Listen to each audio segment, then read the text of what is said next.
Este é um trabalho voluntário, sem fins lucrativos, que oferece livros gravados em MP3 para aqueles que não têm condições de ler livros impressos. Para ouvir este e outros livros gratuitamente na íntegra, acesse nosso canal e leia as instruções na aba Sobre.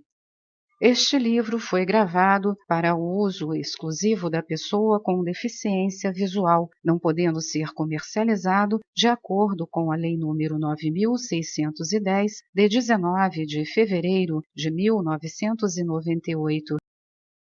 Na simbologia dos números, os 6 meses que Hércules passa aguardando o novo chamado de Euristeu, às 6 horas da manhã e da tarde, quando as aves alçavam voo ou retornavam para o lago Estínfalo.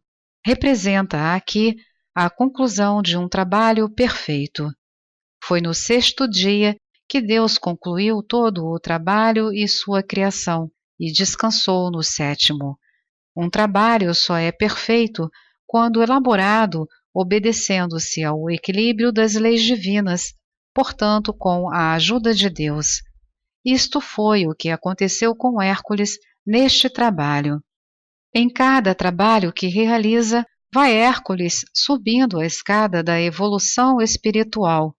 É importante lembrar sempre este aspecto. No Leão da Nemeia usou Hércules como aspirante a força física e o discernimento intelectivo inferior. Na Hidra de Lerna usou ainda a força, mas já aplica conhecimentos de níveis superiores. Ensinamentos dos deuses, o seu eu superior.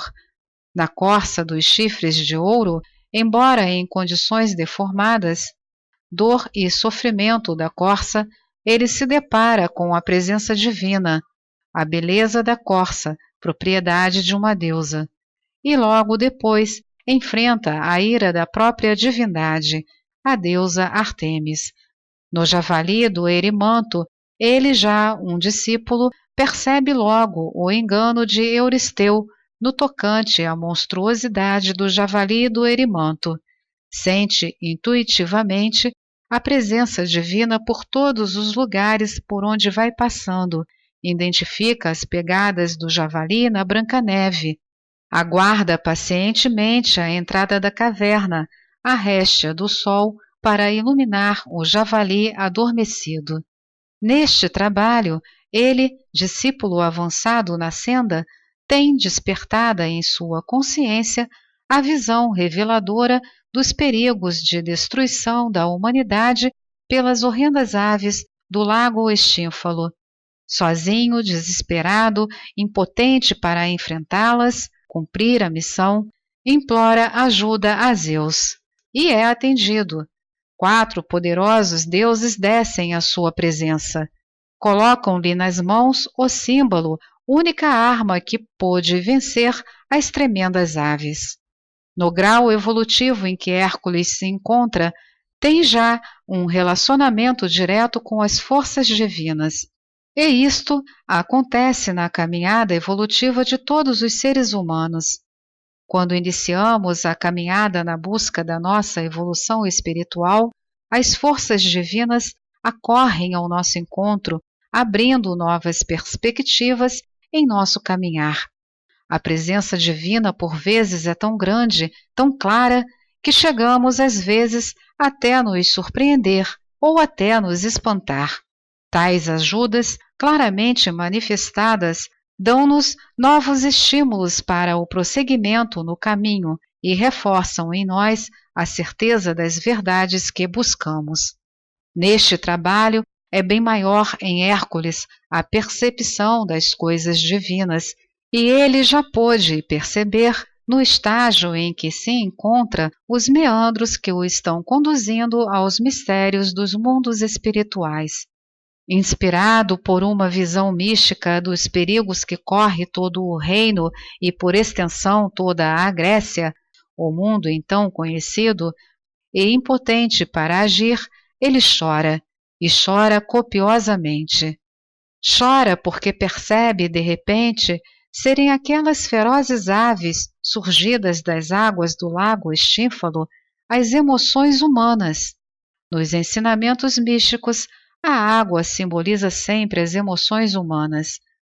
Embora voassem e atuassem em planos mais altos, nos ensinamentos, o plano mais alto simboliza sempre presença divina, não simbolizavam a presença divina porque eram danosas para a humanidade. Atacavam, matavam e devoravam tudo o que encontravam, amedrontando o reino inteiro que corria sério perigo de um dia ser todo devorado pela periculosidade das gigantescas aves.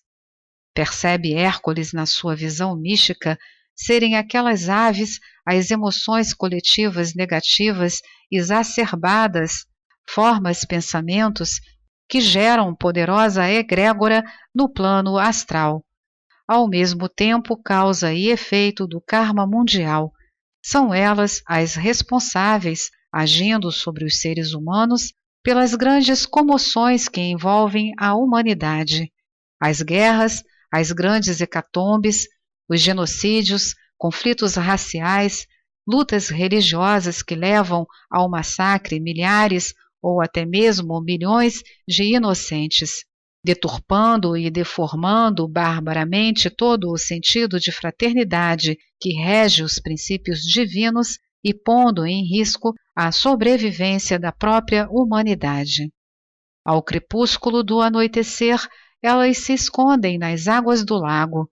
No dia seguinte, revigorada com as sombrias formas pensamentos geradas pelos interesses egoísticos, pelo desamor, pela discórdia, pela ganância, pela escuridão da estupidez humana, aspectos deturpados das qualidades divinas, alçam o seu vôo sinistro, rastejante, à caça de suas indefesas vítimas.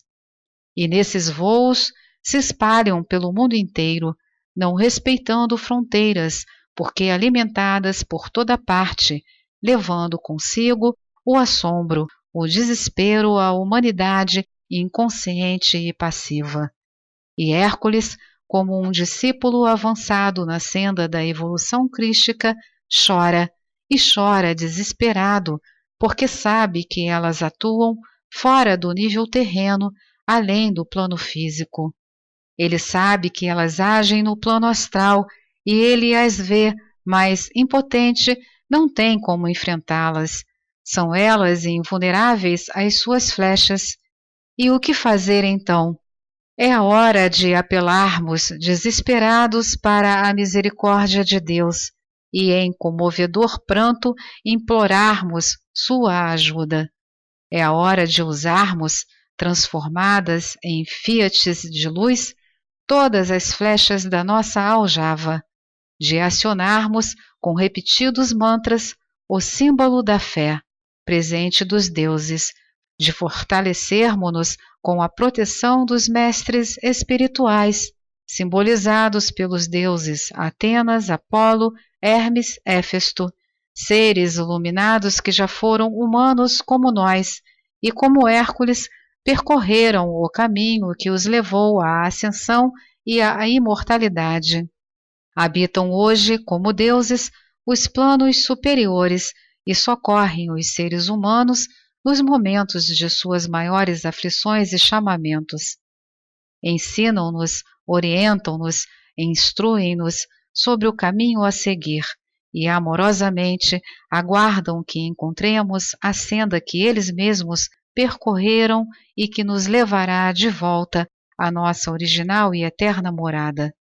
É a hora de desenvolvermos um permanente e incansável trabalho voltado para as coisas divinas, de humildemente como Hércules invocarmos em fervorosas orações a divina misericórdia.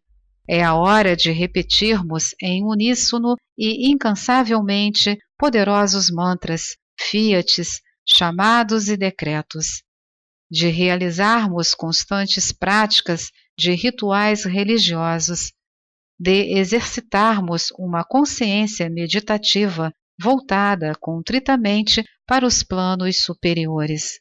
e, paralelamente, irmos desenvolvendo desinteressados trabalhos de ajuda aos desamparados e necessitados em todos os níveis, físico, mental e espiritual, dentro dos ensinamentos de Francisco de Assis. Senhor, fazei de mim um instrumento de vossa paz. Onde houver ódio, que eu leve o amor. Onde houver ofensa, que eu leve o perdão. Onde houver discórdia, que eu leve a união. Onde houver dúvida, que eu leve a fé. Onde houver erro, que eu leve a verdade. Onde houver desespero, que eu leve a esperança. Onde houver tristeza, que eu leve a alegria.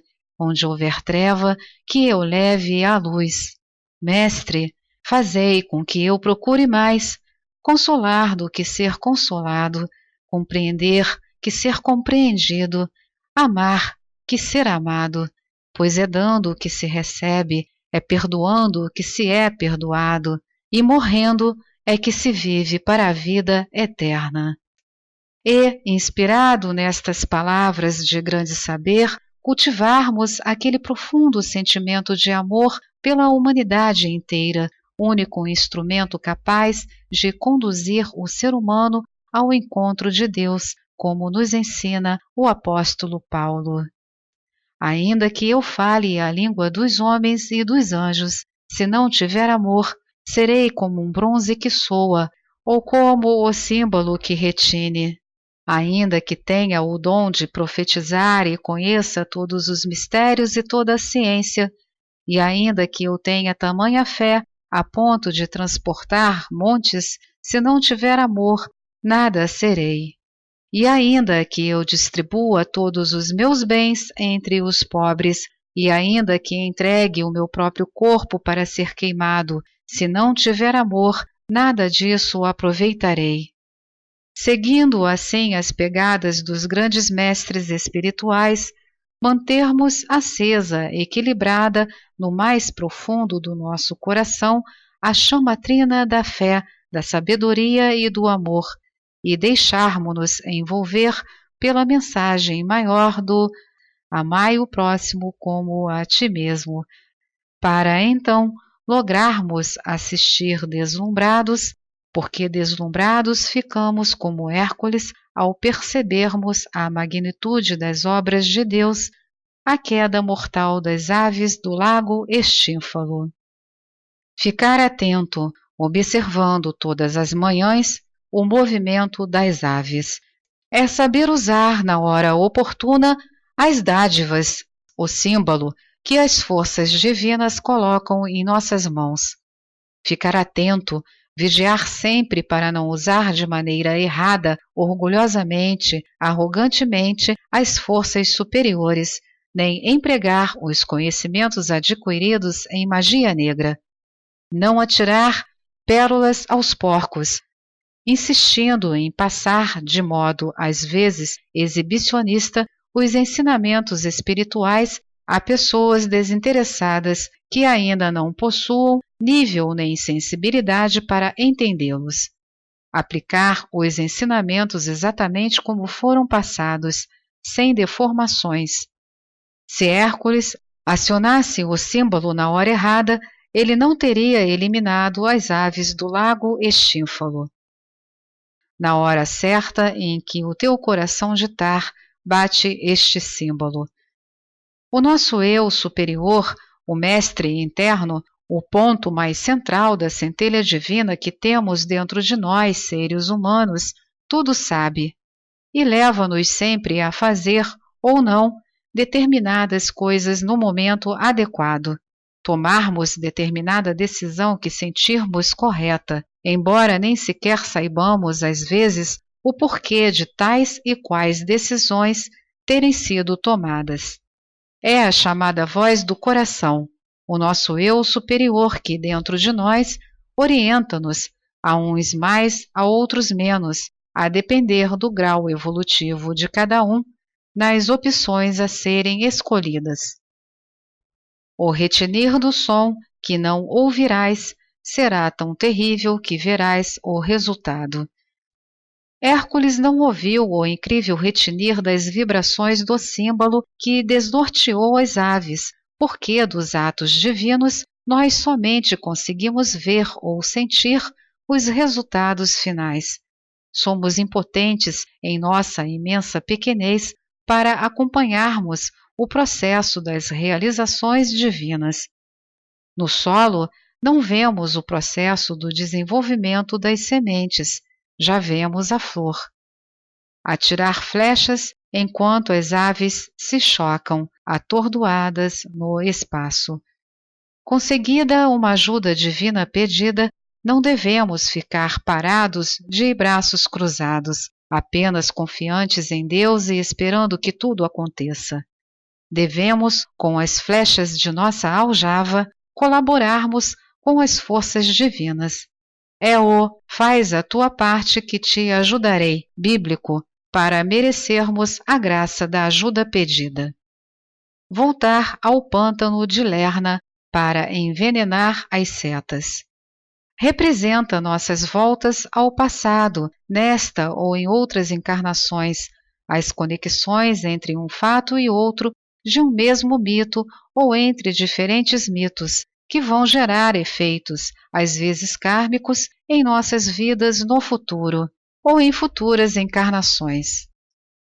Esta é mais uma edição do canal Livros Falados Voz Humana. Que o bem, o bom e o belo se multipliquem em benefício das criaturas.